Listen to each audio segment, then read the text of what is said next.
കേരളത്തിന്റെ രാഷ്ട്രീയ ഭൂപടത്തിൽ അത്യപൂർവവും അവിശ്വസനീയമായ ചില മാറ്റങ്ങളാണ് 2026 നിയമസഭാ തിരഞ്ഞെടുപ്പോടെ സംഭവിച്ചുകൊണ്ടിരിക്കുന്നത്. 10 വർഷം നീണ്ടുനിന്ന പിണറായി വിജയൻ ഭരണത്തിന് അന്ത്യം കുറിച്ചുകൊണ്ട് UDF വലിയ മുന്നേറ്റം നടത്തുമ്പോൾ ഭരണപക്ഷത്തെ പ്രമുഖ മന്ത്രിമാർ കൂട്ടത്തോടെ പരാജയപ്പെടുന്നുവെന്ന വാർത്തകൾ കേരളത്തെ ഞെട്ടിച്ചിരിക്കുകയാണ്. ഇത് കേവലം ഒരു ഭരണമാറ്റമല്ല, മറിച്ച് ഒരു രാഷ്ട്രീയ യുഗത്തിന്റെ അന്ത്യമായാണ് നിരീക്ഷകർ വിലയിരുത്തുന്നത്.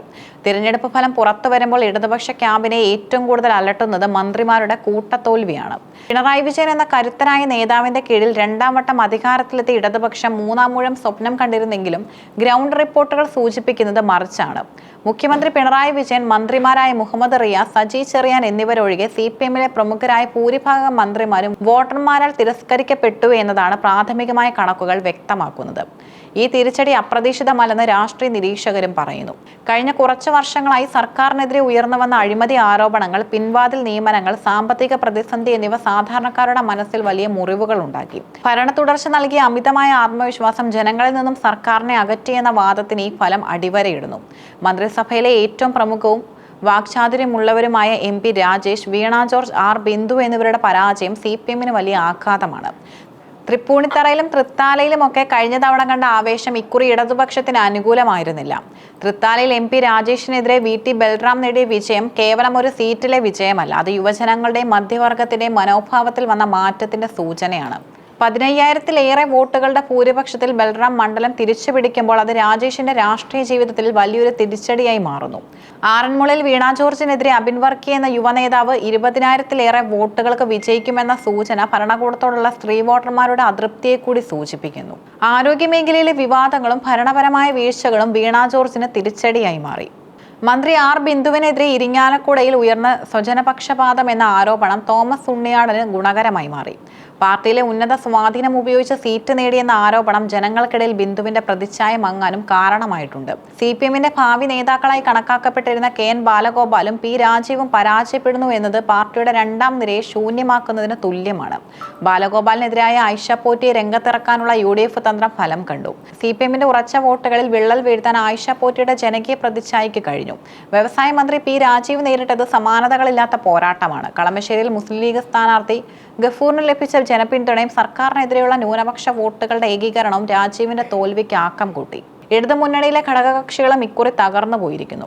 കേരള കോൺഗ്രസ് എമ്മിലെ പിളർപ്പും മാണി C കാപ്പന്റെയും മറ്റു ശക്തമായ ഇടപെടലുകളും മധ്യ കേരളത്തിൽ ഇടതുപക്ഷത്തിന് വലിയ ആഘാതമുണ്ടാക്കിയിട്ടുണ്ട്. റോഷി അഗസ്റ്റിൻ നേരിടുന്ന ദയനീയ പരാജയം കേരള കോൺഗ്രസ് എമ്മിന്റെ രാഷ്ട്രീയ പ്രസക്തിയെ തന്നെ ചോദ്യം ചെയ്യുന്നതാണ്. മന്ത്രിയായ ശേഷം മണ്ഡലം ശ്രദ്ധിച്ചില്ലെന്ന പരാതി റോഷിക്ക് തിരിച്ചടിയായി. റോയ് K പൗലോസിന്റെ വിജയം ഇടുക്കിയിലെ ഹൈറേഞ്ച് രാഷ്ട്രീയത്തിൽ പുതിയ മാറ്റങ്ങൾക്ക് തുടക്കമിടും.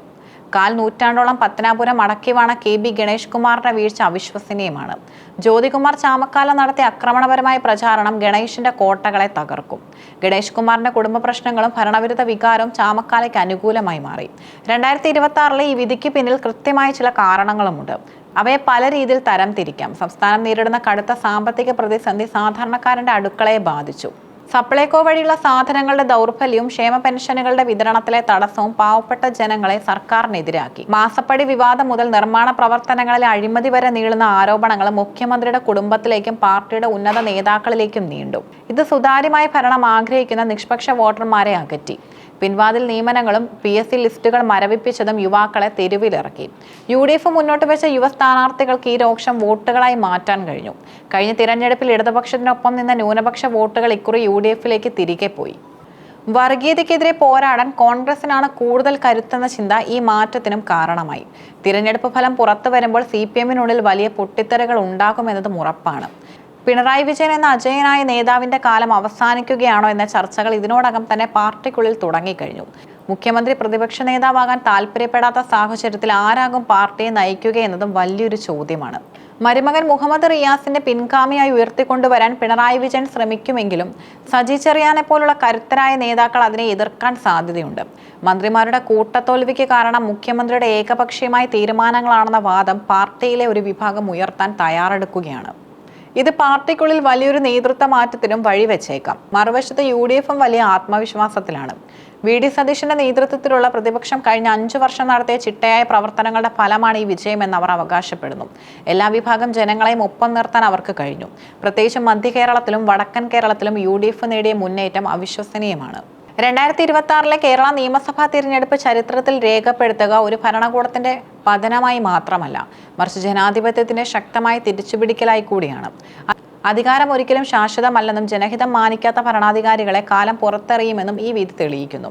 മന്ത്രിമാർ ഓരോരുത്തരായി വീഴുമ്പോൾ അതൊരു യുഗത്തിന്റെ അന്ത്യമാണ്. പിണറായി വിജയൻ എന്ന നേതാവിനെ സംബന്ധിച്ചിടത്തോളം ഇത് തന്റെ രാഷ്ട്രീയ ജീവിതത്തിലെ ഏറ്റവും കഠിനമായ കാലഘട്ടമാണ്. എന്നാൽ കേരളത്തെ സംബന്ധിച്ചിടത്തോളം ഇത് പുതിയൊരു പ്രതീക്ഷയുടെ തുടക്കവുമാണ്. വരാനിരിക്കുന്ന പുതിയ സർക്കാരിന് മുന്നിലുള്ള വെല്ലുവിളികളും വലുതാണ്. തകർന്നുപോയ സമ്പദ് വ്യവസ്ഥയെ പുനർജീവിപ്പിക്കുക, അഴിമതിയില്ലാത്ത ഭരണം ഉറപ്പാക്കുക, യുവാക്കൾക്ക് തൊഴിൽ നൽകുക എന്നിവയാണ് ഈ വെല്ലുവിളികൾ.